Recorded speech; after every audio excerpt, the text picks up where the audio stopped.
সুপ্রিয় দর্শক, আসসালামু আলাইকুম। দর্শক, আমাদের সামনেই যে বোনটি আছে, আসলে এই বোনটি কেন আসছে, ক্যামেরার সামনে কি কারণে আসছে এবং তার গ্রামের বাড়ি কোথায়, কি কারণে আজ এই ক্যামেরার সামনে, সেই কথাগুলো শুনবো তার মুখ থেকে। আপু, আসসালামু আলাইকুম। ওয়ালাইকুম সালাম। আসসালামু আলাইকুম। ওয়ালাইকুম সালাম। আপনার নাম ঠিকানা যদি একটু বলতেন। আমার নাম বানু, আমি আসছি পঞ্চগড় থানা থেকে। আচ্ছা, কেন আসছেন, কি কারণে আসছেন?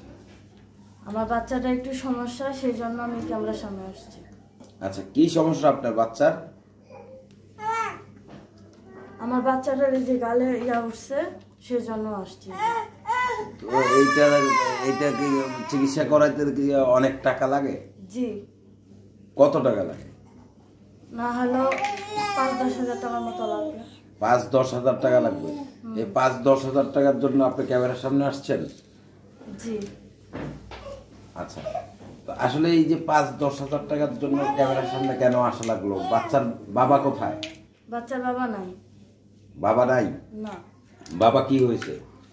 যখন আমার মেয়ে 2 মাস পেটে, তখন উনি চলে গেছেন। যখন 2 মাস পেটে, তখন উনি চলে আচ্ছা, গেছেন। তার মানে গর্ভে থাকা অবস্থায় স্বামী চলে গেছে? জি। কি কারণে গেছে একটু বলেন তো? যৌতুকের কারণে। যৌতুকের কারণে? কত টাকা যৌতুকের কারণে গেছে? এই 50,000 টাকার মতো। 50,000 টাকা? মানে বিয়ের সময় কি 50,000 টাকা দেওয়ার কথা ছিল? জি।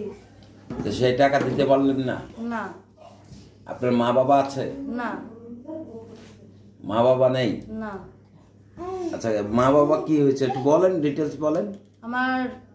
আমি যখন বুঝতে শিখি, তখন আমি শুনছি যে আমার মা বাবা নাকি মারা গেছে। আচ্ছা আচ্ছা, তাহলে আপনি কার কাছে? আমার নানির কাছে আমি মানুষ হয়েছি। নানির কাছে? এখনো কি নানির কাছেই আছেন? জি। নানি আছে বেঁচে? না, আছে, খুবই অসুস্থ। আচ্ছা, তো এই যে 50,000 টাকা যৌতুক দেওয়া লাগবে, তো না দিতে পারলে মানুষের সাথে কথা বললেন কেন যে দিবেন? সেটা নানি ঠিক করছিল। আচ্ছা আচ্ছা, তো যৌতুক দেওয়াটাকে ঠিক আছে? ইসলামিক দৃষ্টিতে ঠিক আছে? না। যৌতুক দিলে কি হয় বলেন তো? পাপ হয়। পাপ হয়। তো এই যে যৌতুক দিলে পাপ হয়, সবকিছু জেনে শুনে তাহলে যৌতুক দেওয়ার জন্য রাজি হইলেন কেন? নানি ঠিক করছে, নানি তো বয়স্ক মানুষ, নানি যেখানে ঠিক করছে আমি সেখানেই করছি।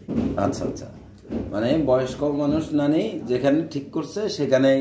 জি। আচ্ছা, তো স্বামী কি কাজ করতো? এমনি কৃষি কাজ করতো। কৃষি কাজ করতো? জি। আচ্ছা, আপনি কিছু কাজ করেন নাকি? কোনো কাজ? বাসাবাড়িতে কাজ করি। বাসাবাড়িতে কাজ করেন? বিয়ের পর থেকেই না বিয়ের আগের থেকে বাসাবাড়িতে কাজ বিয়ের পর করেন? থেকেই বাসাবাড়ি কাজ করি। বিয়ের আগে কি করতেন? বিয়ের আগে এমনি নানির কাছেই থাকতাম, নানি করতো বাসাবাড়িতে কাজ। লেখাপড়া করেছেন? করছিলাম অল্প। কতটুকু পর্যন্ত? 3 পর্যন্ত। মানে 3 পর্যন্ত লেখাপড়া করেছেন? আচ্ছা, কতদিন স্বামীর সংসারে সুখে শান্তি ছিলেন? 3 মাস। অনেক সুখে শান্তি ছিলেন? ছিলাম না, খুব মারধর করতো, বকাবকি করতো, বলতো যে যৌতুক আনে দাও। এটা বিয়ের কতদিন পর থেকে? 1 মাস পর থেকে। 1 মাস পর থেকে? জি। আচ্ছা, কি বলতো একটু বলেন তো? আমাকে মারতো অনেক। মারে বলতো যে টাকা আনে দাও আমাকে, টাকা না নিয়ে আসলে আমি তোমাকে ছাড়ে দিব। হ্যাঁ। আমি বলতাম যে আমার নানি খুব অসুস্থ, আমি কোথা থেকে টাকা আনে দিব। সেজন্য সে আমাকে ছেড়ে চলে যায়। সেজন্য সে আমাকে ছেড়ে চলে যায়। আচ্ছা, তো আসলে আপনার শ্বশুর শাশুড়ি ছিল না? শুধু আমার শাশুড়ি ছিল, কিন্তু আমার শাশুড়িও ওরকম ছিল। শাশুড়িও এরকম ছিল বলতে কি ছিল একটু বলেন না? টর্চার করতো আমাকে, টাকা ছাড়া উনি কিছুই বুঝতো না। মানে টাকা ছাড়া কিছু বুঝতো না? জি। আচ্ছা, এই যে শাশুড়িও টাকা ছাড়া কিছু বুঝতো না, স্বামীও টাকা ছাড়া বুঝতো না, কি স্বামীকে কি ভালোবাসা দিতে পারেন না? হ্যাঁ, স্বামী কি ভালোবাসা পায়নি আপনার থেকে? কেন, যেটা স্বামী স্ত্রীর সম্পর্ক সেটা তো আমি দিছি। স্বামী স্ত্রীর সম্পর্কের মধ্যেও তো একটা ভালোবাসা আছে, আন্তরিকতা আছে। স্বামীর প্রতি ছেলে একটা মানুষের মন কিভাবে বুঝবো বলেন? যে আমি ছেলে মানুষের মন আমি কিভাবে বুঝবো? একটা নারী যদি ছেলে মানুষের মন না বুঝে তাহলে তো সে ব্যর্থ নারী। 3 মাস সংসার করে কিভাবে বুঝবে? তো 3 মাসে কি কিছুই বুঝতে পারেন না আসলে আপনার স্বামী কি চায়? আমার স্বামী আমাকে শুধু বলতো, মারধর করতো আর বলতো যে টাকা চায়। পছন্দ হতো না নাকি? না, আমাকে পছন্দ করে না। তো শুধু টাকা। বিয়ে তো যখন হয়েছে তখন তো দেখে শুনে তো বিয়ে করেছে নাকি? শুধু টাকা দেখেই উনি বিয়ে করছেন। ও, শুধু টাকা দেখে? মানে আপনার নানির কি অনেক টাকা ছিল নাকি? না, তাহলে নানি বলছিল যে 50,000 টাকা যৌতুক দিবে, সেজন্য উনি বিয়ে করছেন। আচ্ছা আচ্ছা, মানে টাকা 50,000 পাবে এই কারণেই আপনাকে বিয়ে করেছে। আচ্ছা, এখন যখন টাকা না পেলো তখন কি হলো একটু বলেন তো। উনি খুব টর্চার করতেন আর আমাকে বলতেন যে টাকা না নিয়ে আসলে আমি তোকে ছেড়ে দেবো। আমি বলছি যে আমি প্রেগনেন্ট, গর্ভবতী, এখন এরকম করতেছেন কেন? বলতেছে টাকা ছাড়া আমি কিছু দেখবো না, আমার টাকা লাগবে। উনি নেশাও করতো। নেশাও করতো?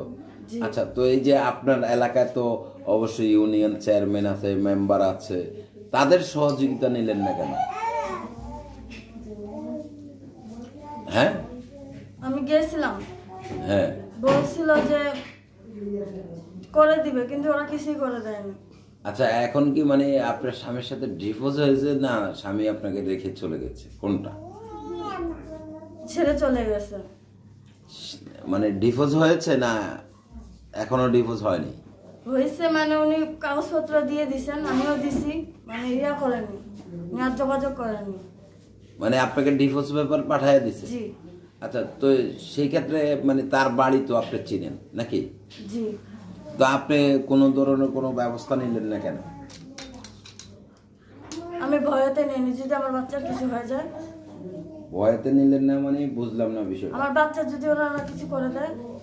কি করবে? যদি কোনো ক্ষতি করে দেয়, আমার বাচ্চা যদি আমার কাছ থেকে কারা নিয়ে যায়। ও, বাচ্চার কারণে কি আপনি কোনো ধরনের কোনো ব্যবস্থা নেন না। আচ্ছা, তো আসলে এখন এই যে আপনার মানে এই যে ক্যামেরার সামনে আসছেন, এটা মানে কি বাবুর চিকিৎসার জন্য না আরো অন্য কোনো আমি আমার চিন্তা বাবুর ভাবনা চিকিৎসার আছে? জন্যই আসছি। আর কোনো বিষয় না? আর কোনো বিষয় আছে না। আচ্ছা, দর্শক আপনারা যারা দেখছেন এই বোনটিকে, আসলে তার মেয়েটিকে দেখেছেন আপনারা আমাদের, তো আসলে এই বোনটিকে দেখে তার এই বাবুটা অসুস্থ দীর্ঘদিন থেকে, আসলে কি যেন হয়েছে সেটা আমরা, আচ্ছা এটা কি রোগ বলে যেটা হয়েছে? ঘামছি রোগ, মানে এটা এমন একটা রোগ, এটা সম্পূর্ণ শরীরে যাইতে পারে। সম্পূর্ণ শরীরে ছড়িয়ে যেতে পারে। ছড়িয়ে যেতে পারে? জি। আচ্ছা, তো এই যে সম্পূর্ণ শরীরে ছড়িয়ে যেতে পারে, ডাক্তার কি বলেছে? কত টাকা বলছে লাগবে? দ্রুত বড় ডাক্তার দেখায় চিকিৎসা করাইতে। হ্যাঁ হ্যাঁ, দ্রুত বড় ডাক্তার দেখায় চিকিৎসা করাইতে বলছে। দ্রুত বড় ডাক্তার দেখায় চিকিৎসা করতে বলছে? জি। আচ্ছা, তো এই যে মানে বড় ডাক্তার আজও দেখান নাই কেন? সামর্থ্য হয়নি এই জন্য। ওরকম সমর্থন হয়নি? জি। আচ্ছা, তো দর্শক বাচ্চাটার নাম কি? জান্নাত। জান্নাত। আপনার নাম? বানু। বানু। দর্শক আপনারা দেখতে পাচ্ছেন, এই বাবুটাকে দেখে যদি আপনাদের হৃদয়ে একটু দাগ কাটে তাহলে 1 টাকা 2 টাকা যে যতটুকু পারেন একটু সহযোগিতা করবেন। বাবুটার যেই সমস্যাটা, তার মা ডাক্তার বলেছে মাত্র 10-20 হাজার টাকা হলে সুস্থ হবে, কিন্তু এই বাবুটার বাবা নেই, দেখার মতো কেউ নেই। আপনারা যদি তাকে দেখে যদি আপনাদের হৃদয়ে একটু দাগ কাটে তাহলে একটু 2 টাকা 1 টাকা যে যতটুকু পারেন একটু সাহায্য করবেন, সহযোগিতা করবেন। তো আপনার সাথে যোগাযোগের কোনো ব্যবস্থা আছে? জি আছে। কি ব্যবস্থা আছে? মোবাইল আছে। মোবাইল আছে? নাম্বার বলতে পারেন? জি। নাম্বারটি বললে, পৃথিবীতে অনেক ভালো মানুষ আছে, খারাপ মানুষ আছে, কেউ ভালো বলবে কেউ খারাপ বলবে, তো জেনে শুনে নাম্বার দিতে চান? জি। হ্যাঁ, জি। তো নাম্বারটি বলুন। 01798267497। আচ্ছা, এটা কি ফোন আপনার হাতে একটু দেখান তো? Button phone. Button phone. জি। আচ্ছা, তো এই নাম্বারে কিন্তু অনেক মানুষ ফোন দিবে। জি। আচ্ছা, দর্শক আপনারা যারা দেখছেন এই ভিডিওটি, সাদা মনে 1 টাকা 2 টাকা সাহায্য করবেন, বিয়ের শাদীর বিষয় না এখানে। আর কেউ যদি কোনো ধরনের কোনো প্রতারণার ফাঁদে পা দেন তাহলে এটা আপনাদের নিজস্ব একান্ত বিষয়। ইউটিউব কর্তৃপক্ষ কখনো বিয়ে শাদীর বিষয় কিংবা কেউ প্রতারিত হোক এটা চায় না। আপনারা বুঝে শুনে মোটা অঙ্কের টাকা পয়সা দিবেন এবং বিভিন্ন প্রতিশ্রুতিতে বদ্ধ হয়। তারপরে সকলেই ভালো থাকবেন, সুস্থ থাকবেন। আল্লাহ হাফেজ।